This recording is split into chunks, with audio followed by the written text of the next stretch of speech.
रूस के कजान में 9/11 जैसा हमला, गुस्से में पुतिन, परमाणु हमले का खतरा बढ़ा।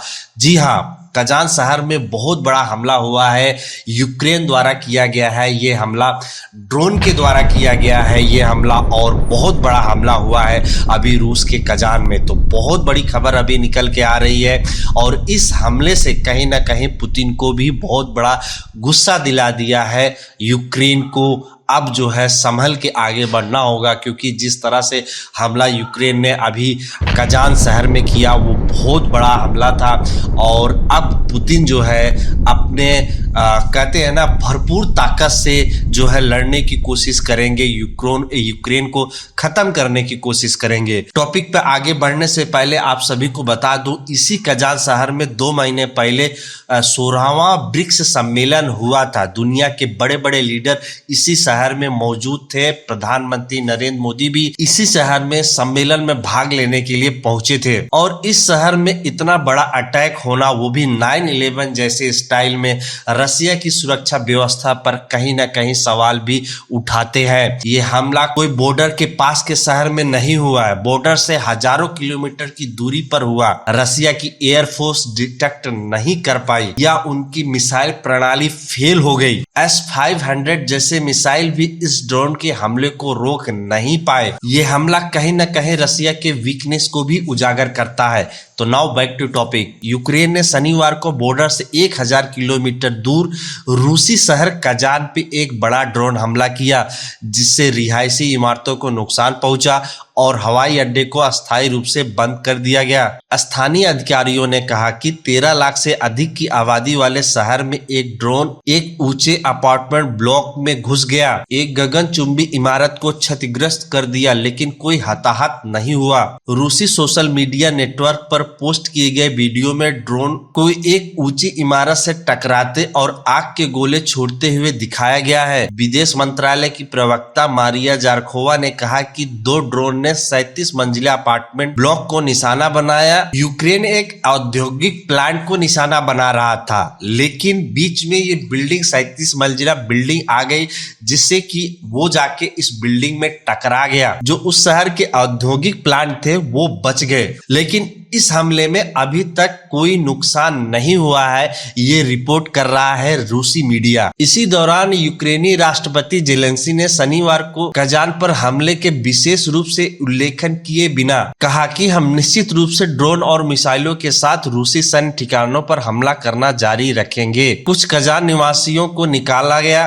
रूसी अधिकारियों ने आंकड़े उपलब्ध नहीं कराए और हमलों के बाद ऐतिहासिक के तौर पर क्षेत्र के सभी प्रमुख सार्वजनिक कार्यक्रम को रद्द कर दिया गया। रूसी नागरिक उड्डयन प्राधिकरण रोसावियात्सिया ने देश के सबसे व्यस्त कजान अंतरराष्ट्रीय हवाई अड्डे को अस्थायी रूप से बंद कर दिया, लेकिन बाद में शनिवार को इसे फिर से खोल दिया। विदेश मंत्रालय ने कहा कि अपार्टमेंट ब्लॉक पर हमला करने वाले ड्रोन के साथ 3 ड्रोन को मार गिराया गया और 3 को वायु रक्षा प्रणाली द्वारा दबा दिया गया। कजान पर हमला मॉस्को से लगभग 800 किलोमीटर पूर्व यूक्रेनी राजधानी कीव पर रूसी हमले के एक दिन बाद हुआ, जिसमें एक व्यक्ति की मौत हो गई और 13 घायल हो गए। कजान पर हमले के बाद जेलेंस्की ने शनिवार को कहा कि उन्होंने यूक्रेन में CIA निदेशक विलियम वर्ट्स से मुलाकात की। इस जोड़ी के बीच एक बैठक का सार्वजनिक खुलासा किया। यूक्रेनी राष्ट्रपति ने कहा कि उन्होंने पूरे युद्ध के दौरान कई मौकों पर विलियम से मुलाकात की थी, लेकिन उनकी मुलाकातों का खुलासा नहीं किया गया था। जेलेंस्की ने टेलीग्राम पर यूक्रेन के राज्य शिखर के सामने विलियम से हाथ मिलाते हुए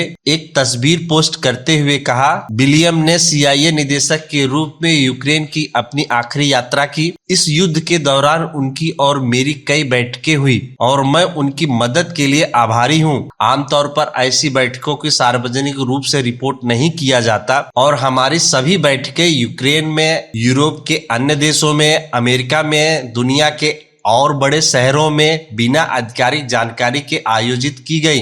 विलियम CIA पद छोड़ने के लिए तैयार हैं, क्योंकि अमेरिका के नवनिर्वाचित राष्ट्रपति डोनाल्ड ट्रंप अपना उम्मीदवार ला रहे हैं। रूस के रक्षा मंत्रालय ने कहा कि सेना ने शनिवार को पूर्वी यूक्रेन के प्रमुख शहर कुराखोव के पास एक नए गांव पर कब्जा कर लिया। जी हां, ये रूसी मंत्रालय के द्वारा कहा गया है। कहा यह भी जाता है कि कजान शहर पे हुए हमले का बदला है, जहां रूसी सेना ने हाल के महीनों में बड़ी प्रगति की है। कोस्टियान गांव कुराखोस से लगभग 10 किलोमीटर दक्षिण पश्चिम में है, जो एक औद्योगिक शहर है और ये हमेशा से रूस के निशाने पर था। इसी बीच ब्रिटेन ने भी कहा कि वह हथियार खरीदने और क्षतिग्रस्त बुनियादी ढांचे को पुनर्निर्माण में मदद के लिए रूसी केंद्रीय बैंक की जब्त हुई संपत्तियों द्वारा समर्थित 7 देशों के समूह से बहुत बड़े ऋण के हिस्से के रूप में यूक्रेन को 2.26 बिलियन पाउंड का ऋण देगा। ब्रिटेन के रक्षा मंत्री जॉन हिली ने कहा कि यह पैसा पूरी तरह से यूक्रेन की सेना के लिए होगा और इसका इस्तेमाल कुछ लंबी दूरी की मिसाइलों से भी अधिक दूरी तक यात्रा करने में सक्षम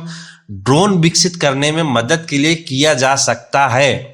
तो जी हाँ, जो रूसी सेना की जो संपत्ति थी उसको जो यूरोपीय देशों ने जब्त किया था, उसको बेचकर जो है जो पैसा आ रहा है उसको ऋण के तौर पर यूक्रेन को दिया जा रहा है और यूक्रेन से ये भी आशा किया जा रहा है कि वो इस पैसे का जो इस्तेमाल है वो ड्रोन विकास में करे। इन्हीं मददों से अभी तक जेलेंस्की जो है वो सर्वाइव कर पा रहे हैं इस युद्ध में, और जितने बड़े क्षेत्र में वो युद्ध को फैलाएंगे उतना ही भीषण युद्ध होता ही जाएगा और उतने ही लोगों की हानि होती जाएगी। दोनों तरफ की बात यह है कि इसमें जब तक घी डाला जाएगा, इस दिए में, इस युद्ध जैसे दिए में घी डाला जाएगा, तब तक ये युद्ध भड़कता रहेगा, तब तक जान माल का नुकसान होता रहेगा। रसिया एक बहुत बड़ा देश है, उस पर कब्जा करना यूक्रेन की बस की बात नहीं है, पर हाँ थोड़ा बहुत नुकसान जरूर यूक्रेन पहुंचा सकता है।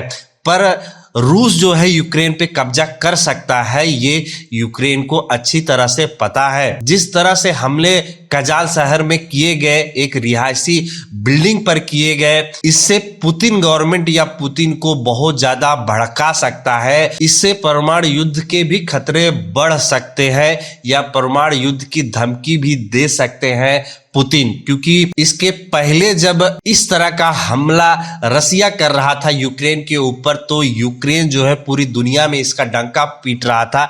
अब यूक्रेन भी सेम कर रहा है। दोनों में अब कुछ फर्क नहीं रह गया है, चाहे किसी भी स्तर से अब युद्ध हो।